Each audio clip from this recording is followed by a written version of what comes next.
My mother texted, "We've decided you're better off staying away." My brother replied with a thumbs up.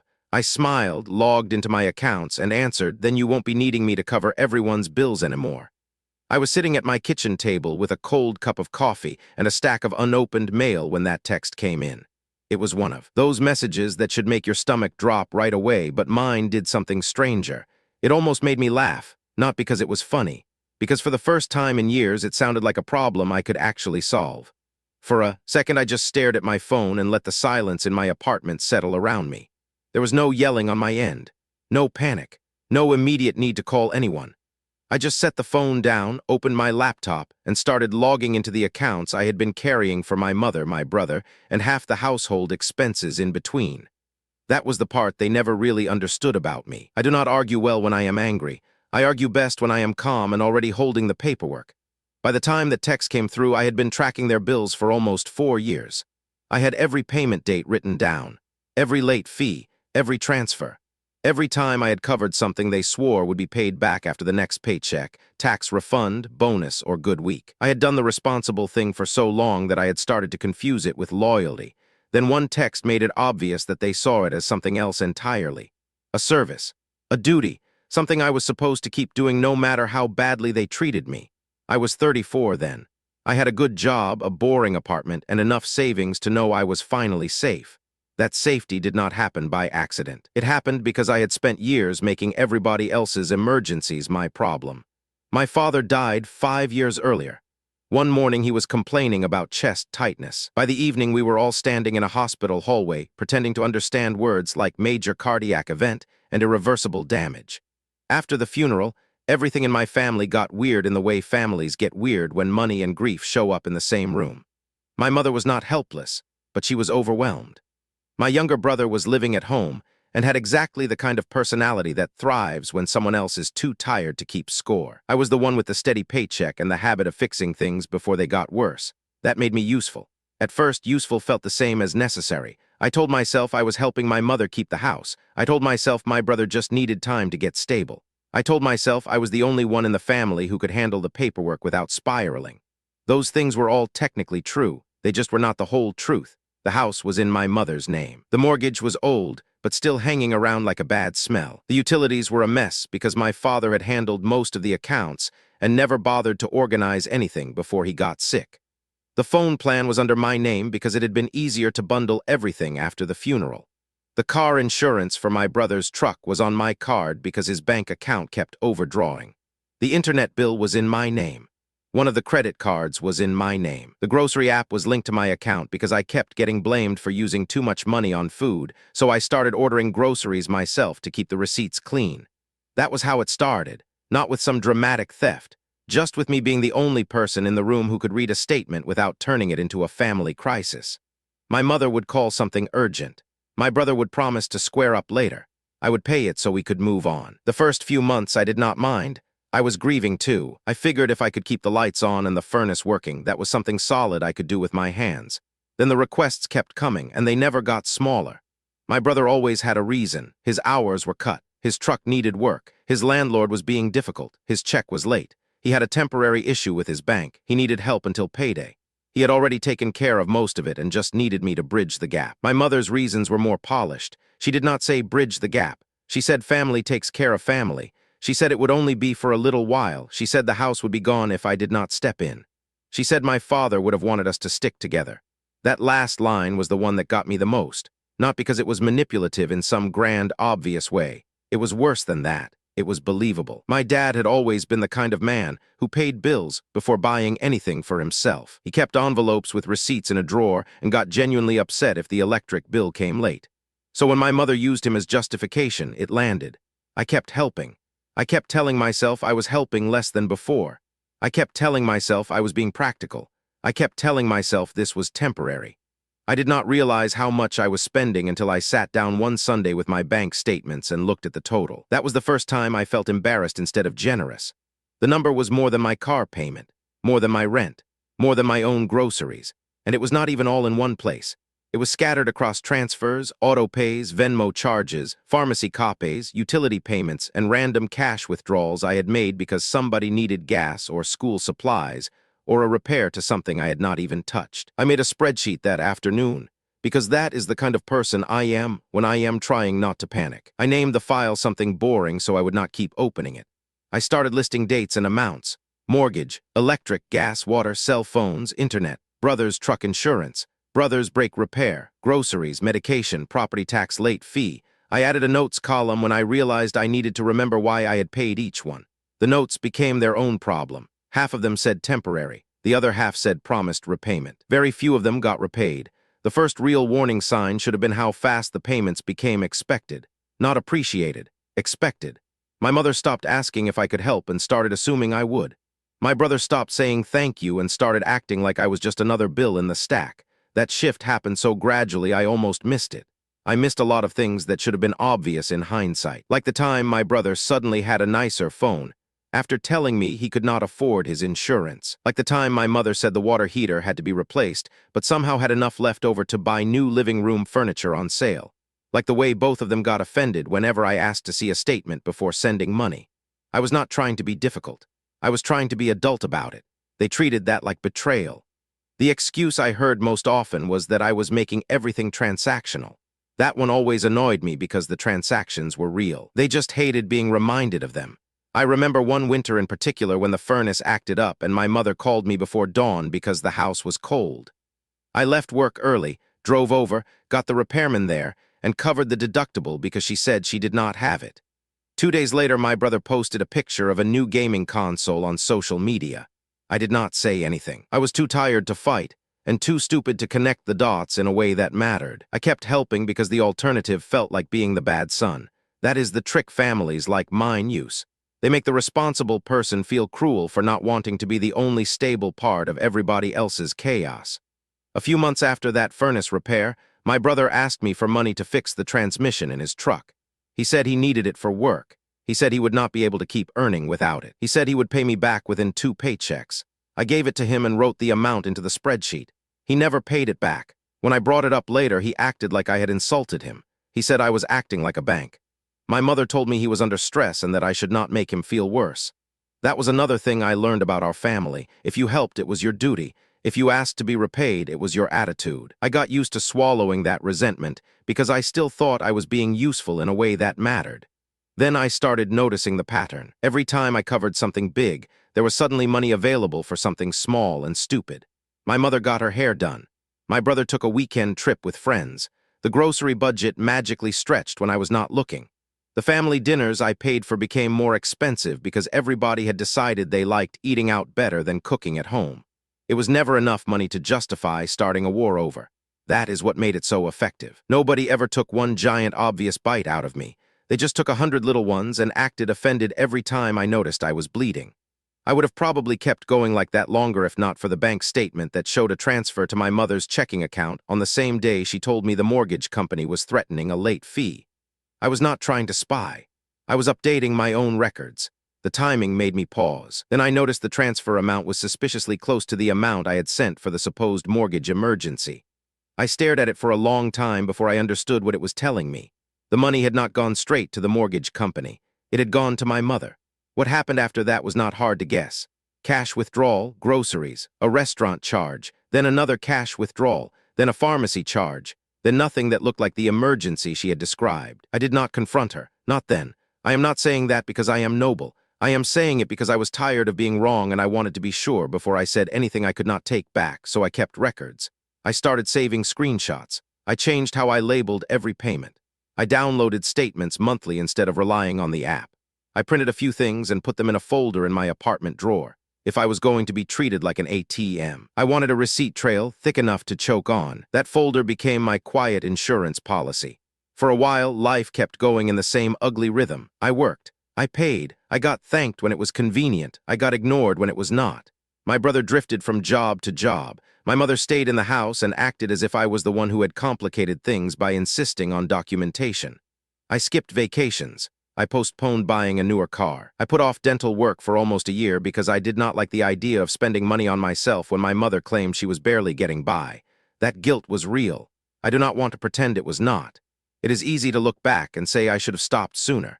In the moment, it never felt that simple. It felt like choosing between my own comfort and the family house staying warm. It felt like choosing between being practical and being selfish. I was wrong to let them frame it that way, but I lived inside that framing for a long time. The real turning point came when my mother asked me to take over my brother's car insurance too. Not help with it. Take it over. She said he had enough on his plate. She said it would be easier if I just handled everything under one payment date. I remember sitting in my car in the driveway after she said that, staring at the steering wheel, feeling this weird mix of annoyance and shame. I had already been paying enough that one more bill should not have mattered. That was the frightening part. It should not have mattered. It did. I asked for the policy number and she acted insulted that I would need it. I asked for the monthly amount and she said I was making things more stressful than they needed to be. I asked why my brother could not manage his own insurance if he was working full-time, and she told me I was being judgmental. That conversation ended with me saying yes, because I still had not learned how to say no cleanly. So I took on the insurance too, then the cell phone plan, then a utility bill that had been bouncing between late and paid for months. Then a grocery run every other week because my brother said he was covering groceries when he absolutely was not. The spreadsheet got wider. My savings got thinner. And because I was the one who handled the bills, I started seeing the same ugly truth over and over. The household was not broke in the way they described it. It was sloppy. Very, very sloppy. Money came in. Money vanished. No one could explain where it went. Every time I asked, the answer was always some version of not important, taken care of, or you do not need to worry about that. The irony was that I had become the person worrying about everything while they acted like I was being nosy. I started catching small lies. My mother would say the electric was in arrears, but the account showed no balance beyond the current month. My brother would say the truck insurance had to be paid immediately, but the grace period had not even started. My mother would claim she had used the grocery money to cover medication, but the charges on the card said otherwise. I did not call them out every time. I should have, but I was still hoping there was some version of this where nobody was being intentionally cruel. Maybe I was naive. Maybe I was just tired. Probably both. Then came the night my brother needed bail money after a traffic stop that turned into a bigger mess than he admitted at first. He did not call me directly. He texted my mother, and she called me sounding frantic, which is the only way she ever sounded sincere about him. I did not ask too many questions. I paid what was needed to get him home. He never thanked me for that either. Instead, he acted embarrassed around me for about 12 hours and then went right back to normal as if I was the one who had caused the inconvenience. A week later, he bought a used motorcycle. I found out because he asked me to help register it. That was the moment I started to understand that my family did not think I was helping out. They thought I was absorbing the cost of their lives so they would not have to. The worst part was how normal it all looked from the outside. If anybody asked, I was the good son who helped his widowed mother and kept his brother afloat after hard times. People love that version of a story. Nobody sees the stack of unpaid favors behind it. Nobody sees the resentment building under the politeness.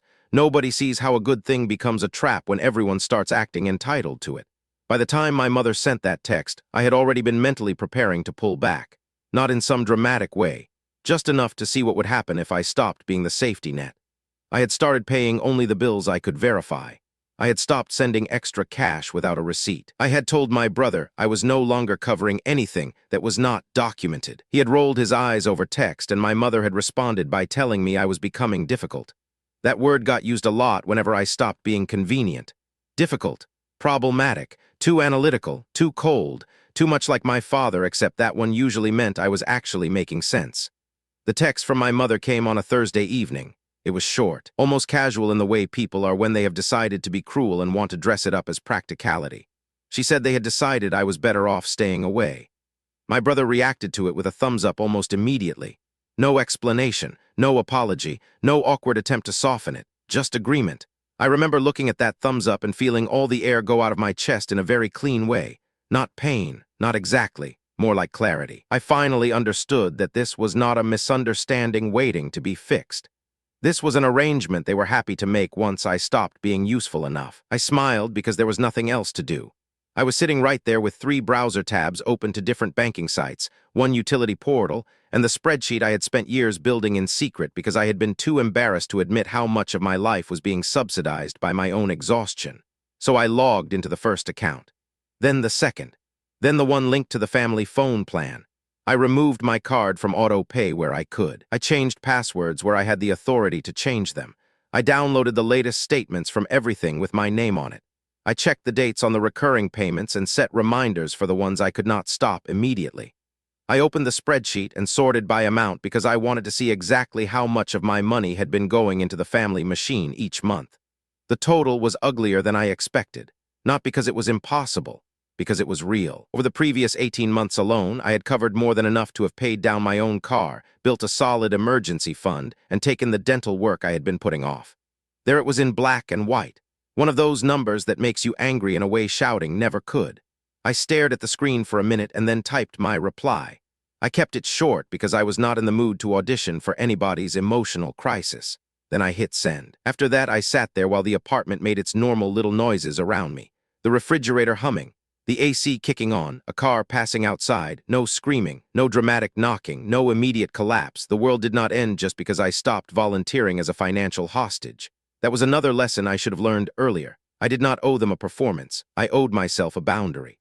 The first response came 10 minutes later, not from my mother. From my brother. He sent something passive-aggressive about me overreacting and acting like a child.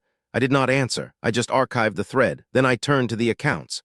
My brother had always assumed my patience meant weakness. He mistook calm for surrender. That mistake had protected him for years. It stopped protecting him that night. I called the phone company first. There was a family line I had been paying for since after Dad died. My brother's number was attached to it. So was my mother's. I removed the automatic card payment and switched the account to paper billing. That alone would not shut anything off immediately, but it meant the next bill would go where it belonged. Then I opened the insurance portal for my brother's truck. I had enough access to see the next due date. I removed my card from the file and saved the confirmation. I did the same with the streaming subscriptions, because those were on me too, and I was not interested in subsidizing his weekends after getting told to stay away. It was a petty thing to do compared to the rest, but it felt honest. The electric account was harder. I was not the account holder there. My mother was, but I had set up a courtesy email notification for myself months earlier because I had been the one paying when she forgot. The next bill had not posted yet. I made a note of it and moved on. The mortgage could not be touched from my end because it was in her name, but that was almost a relief. It meant I could finally stop pretending I was responsible for a house I did not own.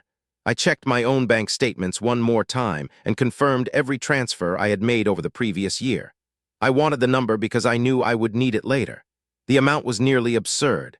My brother had once joked that I was basically the family CFO.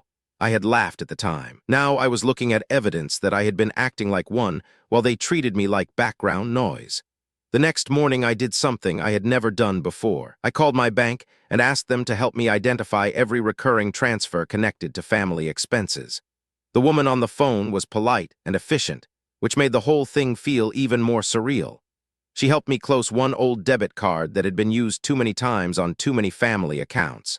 She helped me flag a payment that had been pulling from a savings buffer I barely remembered setting up. She told me which accounts I could still monitor and which ones I needed to stop touching entirely. When I hung up, I felt strangely lighter. Not happy, just lighter. It was the first morning in years when nobody had me trapped in a fresh emergency before breakfast. I expected them to start calling. They did. My mother first, then my brother, then my mother again. I let every call ring. I was not ready to speak yet, and I did not want to give them a version of me they could manipulate into backing down. So I worked. That was the part of my life that had stayed clean even while everything else got messy. I had a job to do. I did it well. I showed up on time. I answered emails. I fixed the things assigned to me. I have always been better when the task in front of me is concrete. A family meltdown is slippery. A spreadsheet is not. By lunch, I had built a version of the bill history that made the pattern impossible to ignore. I had dates. I had account names. I had transfers. I had notes on each one showing which ones had been promised back and which ones had been framed as temporary help.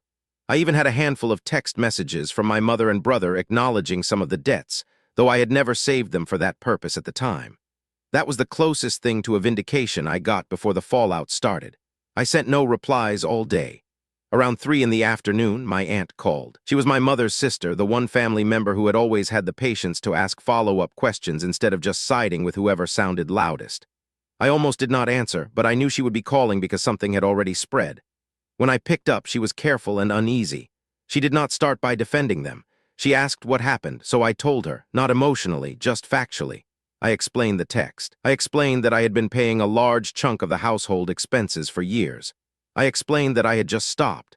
I explained that I was done being the emergency fund for people who thought disrespect and dependence could coexist forever. She was quiet for a long time after that. Then she asked if I had records.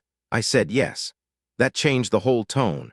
That is the thing people like my mother never understand until it is too late. They can rely on guilt for a long time. They cannot rely on it once paper enters the room. My aunt told me she had heard my mother saying I had become impossible and selfish. I said that might be true, but it did not change the numbers. She did not argue with that. She asked if I would be willing to show her the spreadsheet. I said I would. That evening, I emailed her the file, plus a few screenshots of the statements that showed the recurring payments and the transfers into my mother's account. I did not send it to embarrass anyone. I sent it because I was tired of being described as the problem while carrying half the expenses. The first real crack in my mother's story came the next day. She texted me again, this time trying a different angle. She said I had misunderstood. She said she had only meant I should stay away for a little while. She said family stress had made everyone say things they did not mean. She said my brother had reacted impulsively. She said I was being dramatic. I read it twice. Then I checked the transaction date on the mortgage payment from the month before. Then I checked the transfer from my checking account into hers that happened 2 hours before she claimed she paid the mortgage herself. Then I checked the utility statement that still showed a balance because she had used part of the money for something else. There are moments when the truth is not hidden. It is just waiting for you to stop giving other people the benefit of the doubt. I did not reply to her apology because it was not really an apology. It was an attempt to rebrand the same behavior without paying for it. My brother was less subtle. He started sending messages about how I was ruining the house and being cruel to our mother. He said I knew she could not handle everything on her own. He said I was punishing them over a misunderstanding. He said I was acting like I was better than them. That one made me laugh out loud, not because he was wrong in the abstract. Because he said it like that was not exactly what he and my mother had been doing to me for years. I still did not answer him directly. Instead, I opened the folder I had built and added the new messages to it. That became its own kind of comfort. I was not losing my mind. I was documenting reality. The next week was ugly. My mother called my workplace once, which embarrassed me enough to make my jaw hurt. She did not get through to me, but she left a message with the receptionist saying it was an urgent family matter. I was livid, not because of the call itself, but because it confirmed how little regard she had for my boundaries. A few coworkers asked if everything was okay. I said yes because I did not want to turn my family into office gossip. Later that evening, my brother showed up at my apartment complex. He did not come upstairs. He just waited in the parking lot and sent a message saying I needed to stop acting insane and help fix this. I had no intention of going down there. I had no intention of having that conversation. While he still believed anger would make me fold, I stayed inside and watched from my window until he finally left. That was the first time I felt safe because I had refused to engage. Safe had never been a word I associated with family. That night, I reviewed all the accounts again. I noticed something I had somehow missed earlier. One of the utility bills had not been paid from my account at all for the previous 2 months. My mother had apparently been moving money through her own checking account and then delaying the actual payment. The late fee had been accruing quietly in the background. I had been covering the base charge while she treated the rest like a cushion. That discovery lit a very different kind of anger in me, not the kind that makes you yell. The kind that makes you stop feeling sorry for anybody who made a habit of pretending not to understand money. I pulled the full statements and matched them against my transfers. I could see exactly how the gaps had happened. I could see the slack my mother had left herself, and the way she had been using it to make me shoulder the blame for delays I did not cause. That same night, I noticed a second thing. My brother had started a new line of credit tied to a store card I had never heard of. The purchase history was not huge, just a few $100s here and there.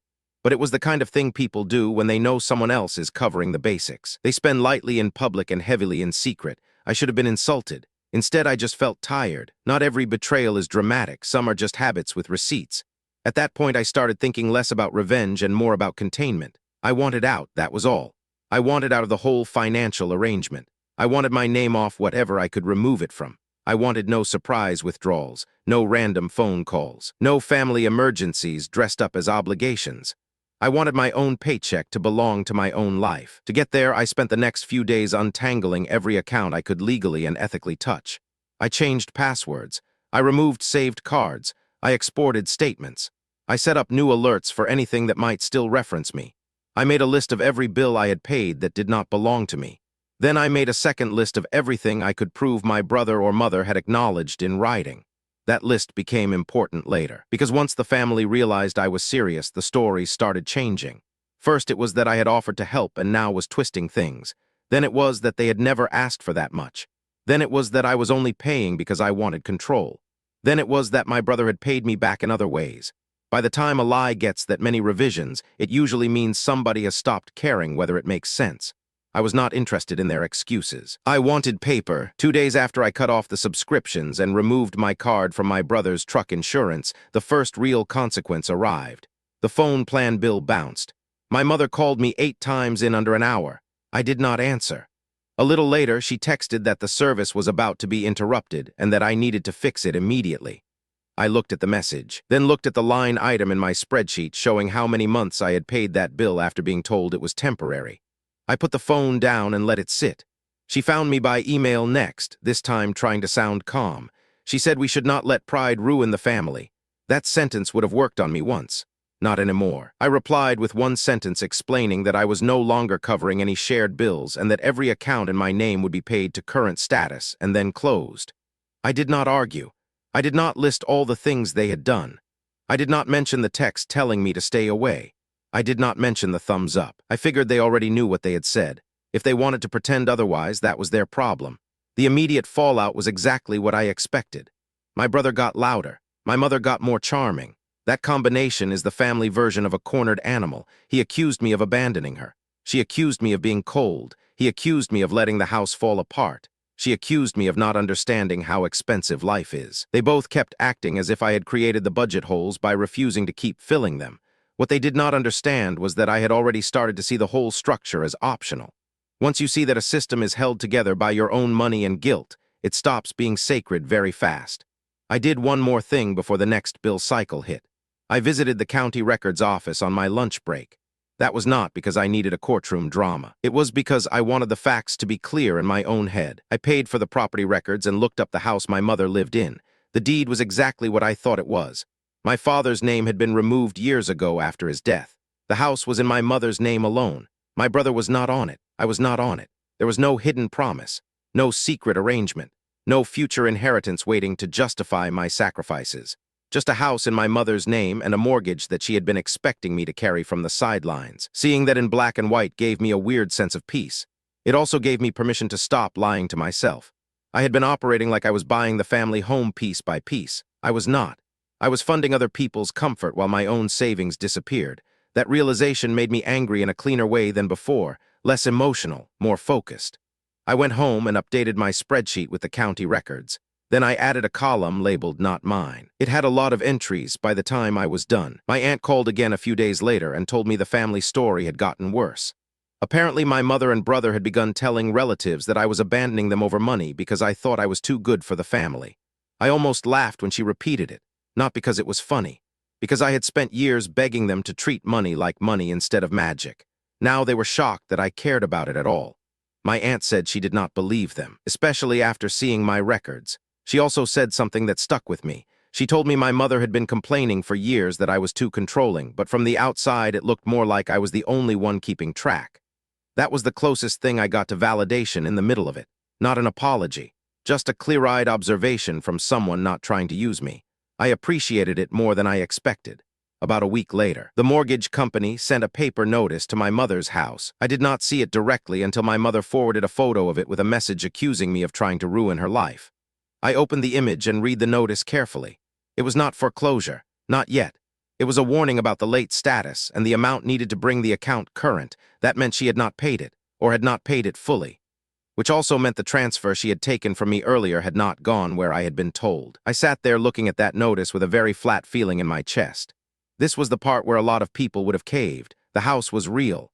The consequences were real. The pressure was real. I understood all of that. I just no longer believed it was my emergency. She had months to tell me the truth. She had chosen not to. She had texted me to stay away. She had let my brother cheer her on. Now she wanted the old arrangement back because the bills had become inconvenient. I did not answer her. Instead, I sent the mortgage notice to my aunt. I was not trying to rally troops. I was trying to make sure somebody else saw the same paper I was seeing. It turned out to be a wise move. My aunt called my mother that same evening. I know because my mother left me a furious voicemail afterward accusing me of dragging other people into our business. That was rich coming from the woman who had called my workplace. The voicemail was too long and too annoyed to be useful, but one detail in it mattered. She admitted, accidentally, that the money I had sent for the mortgage had been used for other expenses more than once. That was all I needed, not a confession in the courtroom sense, just enough truth to confirm the pattern. I saved the voicemail, then I backed it up. Then I put it in the folder with the rest of the evidence. By then I had stopped thinking of it as a family fight. It was a record, a very expensive record. The next weekend, my brother showed up at my apartment again. This time he brought guilt instead of anger. He looked tired. He looked annoyed that I had not been available to absorb the chaos. He admitted, not exactly with words but close enough, that the bills were getting difficult without my money. He kept trying to make it sound temporary. He kept trying to suggest I was overreacting. He kept acting as if the text telling me I should stay away had not meant anything. I listened to all of it through the door because I was not opening it unless he gave me a reason. He never did. He eventually left after lingering in the hall long enough to make the neighbors uncomfortable. After that, I made one last pass through every financial tie I had to the household. I removed myself from an old online shopping account that had been linked to my card. I changed the backup payment method on a family subscription account I had not thought about in months. I canceled one recurring grocery delivery. I flagged my bank to refuse a future automatic transfer that my mother had somehow kept trying to use because she remembered my login habits better than I had remembered my own. That one nearly made me sick, not because it was financially huge, because it showed how normalized my money had become in their minds. I stopped being a person and became an input, a reliable line item. That is a weird thing to wake up to after years of believing you were helping people you loved. I had one final conversation with my aunt that mattered more than all the others. She asked whether I wanted to keep helping in some reduced way if they apologized properly. I thought about it for a long time before answering. The honest answer was no, not because I wanted to punish them, because I no longer trusted the shape of the relationship. If I resumed helping, it would not be because they had changed. It would be because they had run out of options. That is not the same thing. I told her I would pay anything directly tied to my name until I could close it out. I told her I was not funding their household anymore. I told her I was done being the buffer between my brother's irresponsibility and my mother's denial. She did not argue, she just said she understood. A few days later, I got the first truly panicked message from my mother. The electric bill was late. The phone plan had been suspended. My brother's truck insurance had lapsed. The mortgage company wanted a payment immediately. I read the whole thing, and instead of feeling triumphant, I felt something quieter and better. I felt done. I replied once, not with anger, not with insults, just with a clear explanation that the message she sent telling me to stay away made the arrangement over and that I would not be covering any household bills that were not legally mine. I attached nothing. I explained nothing beyond that. I did not mention the amount. I did not mention the spreadsheet. I did not mention how long I had been carrying the whole thing, because by then the numbers had already said enough. That was the message they never got, not because I hid it from them, because they had spent years refusing to hear it. After that, I stopped taking their calls. The next month was hard for them and weirdly peaceful for me. I found out through my aunt that my mother had cut out some non-essential expenses, sold a few things, and finally started calling around to get the mortgage situation sorted without assuming I would cover it. My brother had to get his own phone line under his own name. He also had to figure out his truck insurance and car repairs by himself, which apparently made him discover the meaning of adulthood in the most shocking way possible. I am not pretending that made me happy. It did not. It just made me less exhausted. There is a difference. I kept all my records in case they decided to come after me later. They never did, at least not formally. I think the folder scared them more than any argument could have. People who have spent years benefiting from your silence do not like being reminded that silence can be turned into evidence. A couple of months later, my aunt told me my brother had finally admitted to her that he had not realized how much I had been paying. That was a lie, obviously. He had known enough to thumbs up the text telling me to stay away. He had just never understood how much effort it took to keep the whole setup from collapsing. He understood after the money stopped. That is usually how it works. I did not ask him for an apology. I was too busy rebuilding my own life to wait around for one. I put the money I used to send to my family into an emergency fund. I finally got the dental work done. I repaired my car. I took a short trip by myself on a long weekend and slept in a hotel where nobody needed me before breakfast. That part might sound small, but it felt enormous. I also started seeing a counselor through my work benefits because I wanted to figure out why I had spent so long mistaking obligation for love. That was not some grand emotional breakthrough. It was mostly awkward, uncomfortable, and useful in the practical way therapy sometimes is when you are a person who has ignored their own boundaries for years. I learned that I had been trained, mostly by guilt, to believe that saying no was a kind of harm. It was not. It was information. The people who got angry at it were often the same people who benefited most from me not using it. That insight did a lot of work for me. My mother reached out once near the holidays with a softer tone, not an apology, something close enough to pretend. She said the house had been difficult. She said my brother was under strain. She said family should not fall apart over money. I read it and did not feel the old pull. I felt distance. Healthy distance? I did not answer right away. When I finally did, I told her I was willing to have a relationship that did not depend on me paying everybody's way. That was the cleanest sentence I had ever sent her. She did not like it. She did not argue much either. I think that told me everything I needed to know. My brother never recovered the easy life he had while I was carrying the bills.